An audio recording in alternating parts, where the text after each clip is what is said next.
Hello again, everybody. Welcome back to Bottle Stories Podcast and our One Sip, One Question short series. Today, we're going to do another round of hot takes. Love hot takes. So, starting off with the first one, are critic tasting notes overrated? That's a quiet yes. It's hot takes. You're supposed to go right at it. I unfortunately believe that a lot of those maybe not the notes, but the scores, those can be bought and paid for. Yeah. I also believe that critics, more the scores than the notes. It's really about their personal palate. So if you don't have the same palate, the same likes and dislikes that single critic has, and you're not probably going to agree with them. So I don't like when people are guided by points. I don't think the points really have any real meaning in the wine world anymore. I think it was nice to get people interested in wine and make them feel comfortable about making a choice.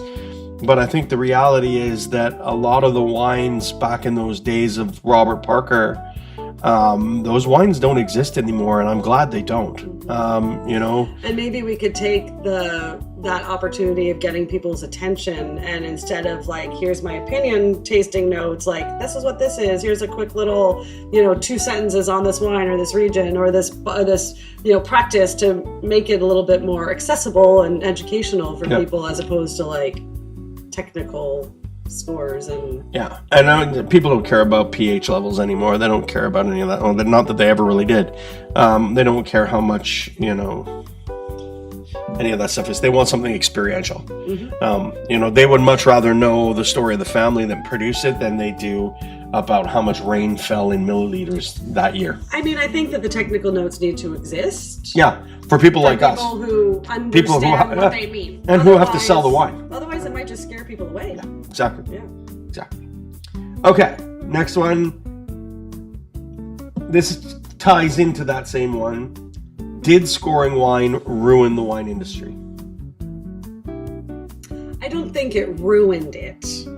I think it, to a certain extent, led us down the garden path a little bit and put emphasis on some wines that then, once they had the points, didn't necessarily keep up with the points or the value or the quality.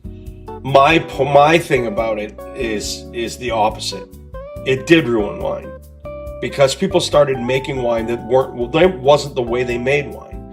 They didn't make, especially Bordeaux, they were the biggest culprits. They didn't make wine, and California, they didn't make wine this way, ever.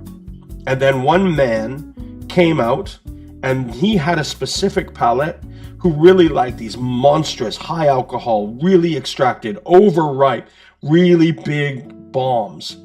And everyone started chasing 100 points, right? Yep. We've had Napa Valley cabs from the 90s that you would have swear to God they come from Bordeaux. They don't exist like that anymore. They don't exist like that anymore. Nope. Now they're full of sugar. They're super over extracted. They're 15.5% alcohol. Yeah. Those wines they're just not good. They're not good wines. Yeah. And just chasing scores ruined those wineries because those wineries were not making wine that way before, and those wines were beautiful. If you held the Judgment of Paris tasting today, and you put the same wines made from the current vintages up against each other, none of those American wines are even going to place at all. Like, they're all going to be at the very bottom of the list because they changed the way they made wine to suit a palate, not because they wanted to make great wine. There's a very big difference between making wine for profit and making wine because that's what you've done for hundreds and hundreds of years. And even the Bordeaux guys they did fall victim to the same thing, chasing points. And you ended up with a long series of really big, really powerful, really extracted wines. Thankfully, we're starting to see alcohol levels coming back. to that 13% alcohol and getting away from the 14.5 and 15% alcohol wines, thankfully. But that was all because of chasing scores, and I'm glad that it is all stopping. It's all basically winding down, because there's now full circle. Yeah, there's so many critics out there now that whose points are you chasing? Yeah.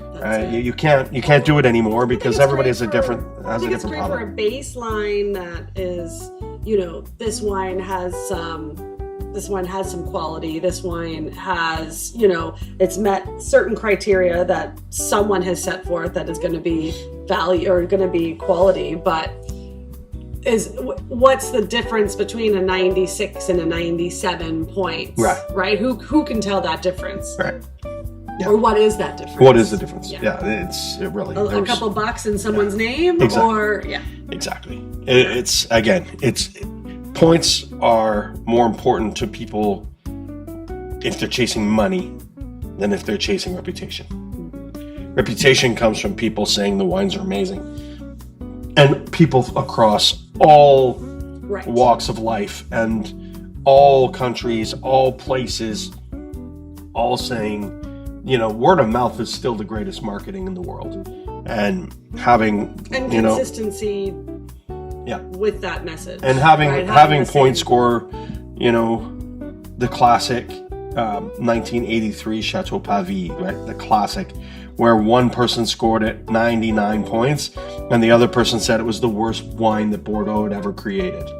The two most influential critics of the day. The truth is somewhere in the middle. Right, exactly. And if you revisit that wine now, the wine was not a perfect wine, but it was a lot better than the other person actually gave it credit for. Right. And this is just the reality of scores. Hot take: has natural wine gone too far? Yes. Do people think otherwise? We are big proponents of low intervention wines. Mm-hmm. We appreciate great artistry in the winemaking process and people who spend a lot of time and effort in the vineyards. You're honing a craft. But natural wines are terrible. They're absolutely atrocious. They literally taste like a mouse died in your wine. It kind of looks like it sometimes too. Oh my God. I don't get it. I will never understand it. I still believe that it was one of the big proponents of Noma, one of the great restaurants of the world of all time, having to close. Mm-hmm. Was because they went to a natural wine only wine list, and the people who can afford to eat in a restaurant like that, they also have better taste than to drink dead mouse with their dinner that they're spending €1,000 on. No, it was a horrible decision. It was a terrible business decision, and it basically created the end of that restaurant. I've spoken to many people who went to Noma after that happened, and they were appalled at the fact that they couldn't get a good bottle of wine while they were there. So yes, absolutely, natural wine, it's overrated. It was never good to begin with. Just go look for great producers that are producing organically, biodynamically, using native yeast and very low intervention, and you're going to find much better quality wines every single time. Definitely. Most definitely. That wasn't so much of a hot take between us because we agree. Because we both agree. And then the last one for today, this is kind of a touchy subject for us, just because we kind of are doing these videos. Do wine influencers help or hurt wine? I guess they help if they are providing correct information. There you go. That is a perfect answer. I think that wine influencers absolutely help. I think they get wine to a new audience that perhaps didn't have that before. Back to the education again, thing. For us, it's all about getting more people to try wine and try different wines and try things you've never had before. And I think influencers are good for that. My problem that I have with certain wine influencers, and I won't name any names, is when they're promoting trash. I don't like seeing wine influencers promoting mass-marketed, low-quality, chemical laden garbage wines and passing them off as something good to an audience who just doesn't know any better. Well, that's the line that is crossed between wanting to do good and then being able to make some money, right, more money off of it. Yeah, I mean, there's a lot of really great wine influencers out there that I really love, people that we love to follow, you know, people like Amanda McCrossan, obviously Madeleine Paquette, probably the most important for us. For those who don't know, Madeleine wrote Wine Folly, which is a book that we use in the wine store all the time when we're doing tastings to help guide people through the educational process. People like, Matthew Horkey, you know, he's very knowledgeable, super smart, really funny. Constantine Baum, probably my favorite. Master of Wine, guy's super knowledgeable. Your cellar defender. John from Attorney Somm, again, like great podcast. Even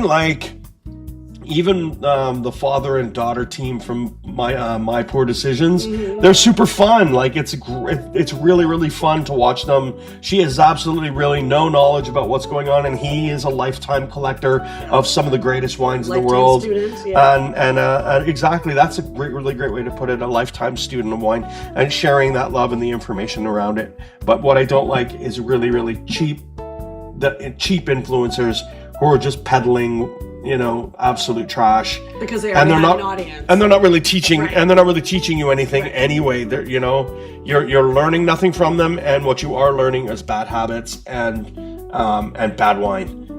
Those guys can go away, but there is a lot of really great. On how can we leave out Vincent for Vias for Vino?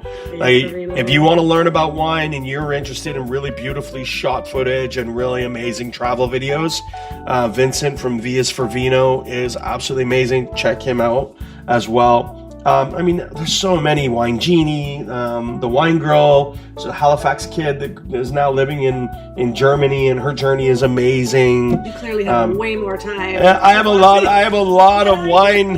I have a lot of wine people in my circle, and I spend a lot of time, you know, checking out wine videos. And hopefully some people will eventually start checking out our videos, and hopefully you're one of them. Thank you very much for doing so, and we'll see you again soon when we make some more of them.